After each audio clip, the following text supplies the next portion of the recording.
This story begins on a quiet evening, not in a church, not in a holy place, but in a small apartment where a man named Daniel sat alone, staring at the same four walls he had been looking at for months. Life hadn't been fair to him. He had lost his job, lost the person he loved the most, and, somewhere along the way, he had lost himself too. Most nights he stayed awake till 3 or 4 a.m., thinking about where everything went wrong. People told him to stay positive, but nobody understood how heavy his heart felt. He smiled when someone asked if he was okay. But inside he felt like a man, drowning without a sound. And yet, in all those silent nights, something strange kept happening. Every time he reached the point where he thought, "I can't do this anymore," something inside him whispered, "Just hold on a little longer." Now Daniel wasn't a very religious man. He believed there was a God somewhere, but he never felt close to him. He felt unworthy, forgotten, invisible. But one night, something changed.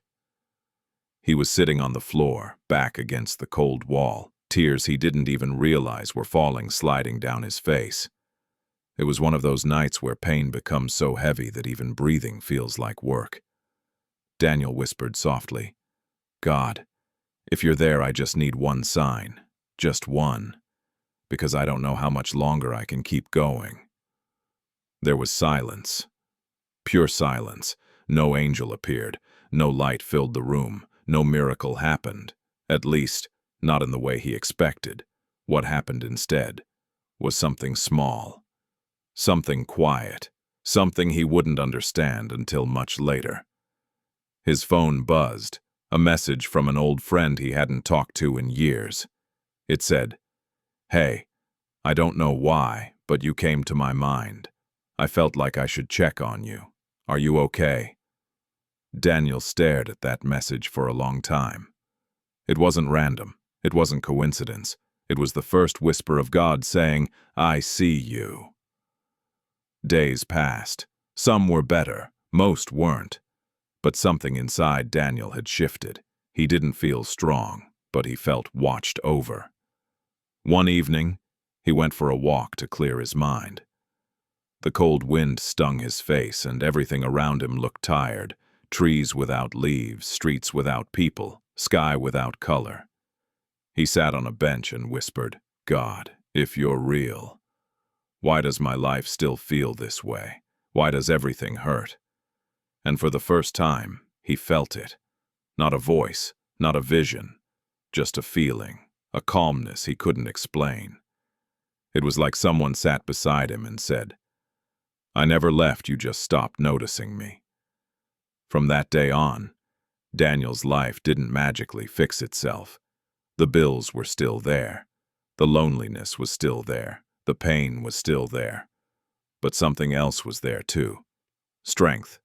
Strength he didn't have before. Strength that didn't come from him, but through him. Slowly, he started rebuilding his life. Not fast, not perfectly, but honestly. He found a small job first. Then he started fixing his broken routines. Then he began healing from the heartbreak, piece by piece. And one morning, as the sun rose through his window, Daniel realized something powerful.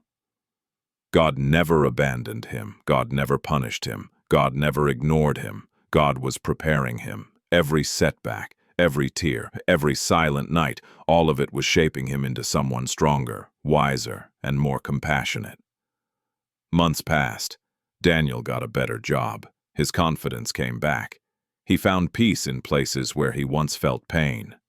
One night, while sitting on his balcony, watching the city lights, he whispered, "God, thank you for not giving up on me, even when I gave up on myself." And, deep in his heart, he felt an answer. "I was carrying you the whole time." This story isn't just Daniel's story. It's the story of anyone who's ever felt broken, anyone who's ever cried silently at night, anyone who's ever wondered if God was listening. If you're hearing this today, this is your reminder. You are not forgotten. You are not invisible. You are not abandoned. God is closer than you think. working in ways you can't see, fighting battles you don't know about, protecting you from things you never realized. Your miracle won't always show up loudly. Sometimes it arrives quietly, in a message, in a moment, in a whisper inside your chest. Just hold on a little longer. Your story is not over. Your breakthrough is not gone. Your healing is not lost. God is rebuilding you, one silent miracle at a time. If this story touched your heart, even a little, write in the comments. I believe God is working in my life.